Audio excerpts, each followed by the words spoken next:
Welcome back to Change Ed. Changed.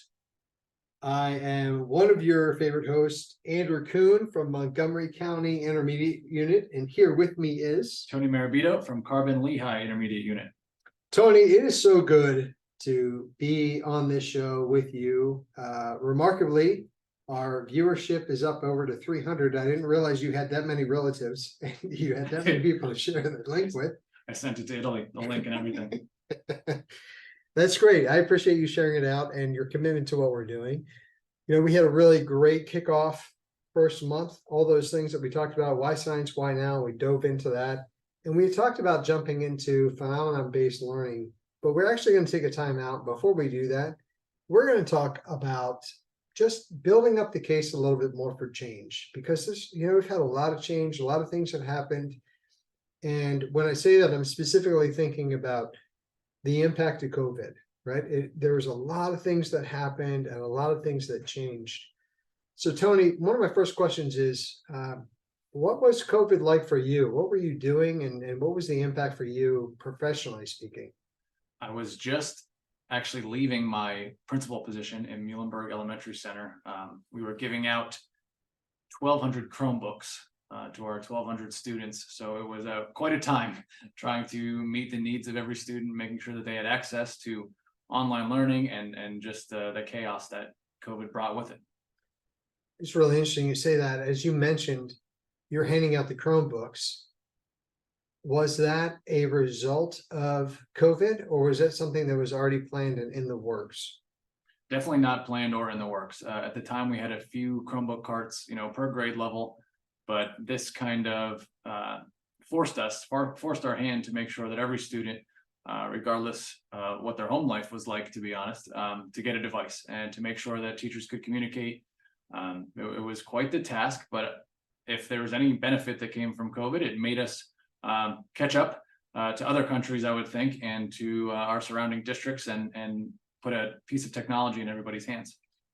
Yeah, you mentioning that, that's really interesting. So, there's a lot of information out there, a lot of data flying around. But one of the things that's really fascinating about what COVID did, as far as technology goes, and even teaching modalities, which we're going to get into in a minute, is that it forced us forward at least 20 years, right? We had all sorts of reasons why we should or shouldn't. There was a big debate on whether we should go to kind of a flexible teaching and learning model, why it would work, why it wouldn't work. And then we found ourselves thrust into it without a choice on a lot of ends, right? To kind of protect everyone, keep everyone safe.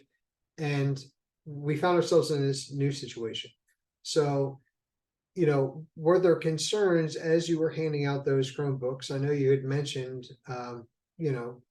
everybody got one, which they should, but were there concerns beyond that for the students and even, the Chromebooks as you were handing them out? Absolutely. I mean, probably too many concerns to even discuss in a 15-minute pod. Just because when you're dealing with students between the ages of 5 and 8 and 1,200 of them, that's a lot of kids. It's a lot of tech to hand out. We're talking about safety measures. We're talking about screen time. We're talking about what if a device breaks? When do we get to talk to our teachers? How does the class day look now? Yes, there was a lot of chaos. There was a lot of questions that need to be answered. But step one was getting everyone a piece of technology. Right. So we're, in education, we're kind of a system, right? Like we have all these systems figured out how to best benefit our students, how to be most helpful, how to get, be most efficient, get that information out there in a timely manner. And this was like a system destroyer, right? It just blew everything up. So as we speak, there is work being done at the state level to better expand the infrastructure of our internet so that it can get to those communities where it's not right now, right? So it shined a light onto this whole issue in a very different way. So it's actually connected to things we've already talked about, right? Like AI, and things are being fast forwarded and priorities are being moved and shifted around. But one of the things that we can take from education is that change is consistent, right? Change is always going to happen. So while we'd love to be able to be like, all right, time out, we're still recovering from COVID, what happened? the reality is that, you know, when you know better, you do better, and we're getting more and more information, and we're seeing that things are changing. But talk to me a little bit about the flexible learning that happened during that time, and maybe just from your perspective, the impacts it had on teachers and on students. To be honest, I think it impacted teachers more. I mean, one of the first things you do as a teacher when your kids walk in the morning is greet them and say hello to them, and that kind of human piece was taken away with Google Classroom or Schoology or whatever program you were using. So the teacher PD part of this professional development, we had to do a lot in a very quick way to get these teachers up to par here, to make sure that they're still teaching their content, and that it just wasn't wasted years going through COVID. So yeah, there was a lot of challenges, teacher PD being one of them. The kids seemed to be pretty resilient. They were around iPads and screens for a long time, but now this was their sole way of learning and communication with their teachers. So I think the adults in the room had to make more accommodations than the students did. Yeah, and I think one thing that really resonates with me in all of this is that we're seeing a different side of our humanness. That we're having conversations now that we weren't having before about what is important, what really matters, what's our role in education, what are we doing. And I think one important part is that a lot of what we're talking about now, the purpose of this podcast is not only to address that, but also point out where is that being addressed. So one of those things is social emotional learning. And that's a huge part of what we do. And for years, we've known that in the profession, right? We've talked about it, but this brought it to a new light and a new validity in that conversation. And we've seen changes in supports going into that. And I think this is one of those really strong things that helps build that case for why we need to change, because we have different students in front of us than we did 20 years ago, 10 years ago, 3 years ago, right? We have they have different life experiences, and we have a communal life experience that we've gone through. And now we're on the other side of that. So we need to change what we're doing. So ironically, a lot of these changes for the new steel standards were already underway, and they just happened to hit right afterwards. But if we're being honest, there might not be a better time to address something like that, right? Like, okay, we need this change. Just like we're changing the focus of mental health and well-being of students, that social isolation and just the uncertainty of remote learning as is.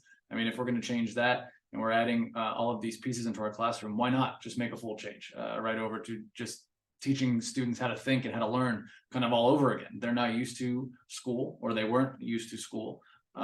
So why not try to implement some of these things so that going forward we can be more prepared, I guess, for something like the pandemic to come along. Sure.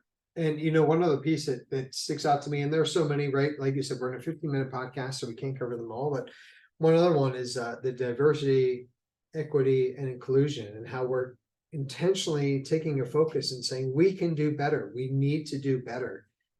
And that is a piece that is so engrossed. It should be part of who we are as educators. So this should not be something where we're like, well, now we're going to put on our DEI lens and we're going to now look through this lens. It should be part of who we are, to where it's part of our equipment that's always on. And it's a way that we see the world. So it's shifting our paradigm, not just looking through a particular pair of goggles. If anything, it was more eye-opening seeing, so sure, there's parents out there with their brand new MacBook Pros and devices, but there's also kids out there that don't have the internet, don't have screens at home. So I think this was eye-opening. It was good for school districts to kind of see what their families look like and what their home lives look like, and then now we can make adjustments accordingly. Absolutely. It's important for us to acknowledge, as we're building this case for change, that change has already happened in a significant way. Things changed in our lives, and they will continue to. We don't know what the next thing over the horizon is that will cause this change. So as we prepare our students, it's our intent, it needs to be our focus of how do we prepare them for the unknown. We don't know what we're preparing them for. So what does that look like? How are we preparing them? Tony, before we sign off, I got to ask, do you have any family members that you'd like to give a shout out to, since they're our main listeners? Just my mom and dad. Okay. They probably downloaded and subscribed over and over again to get those numbers up. Okay, so 299 of those are your parents. Yeah, probably. I really appreciate that. And Do we have any sponsors that you want to mention? You are the sponsors guy. And we are at Penn State right now. I would like to shout out Hyatt and their digital room keys.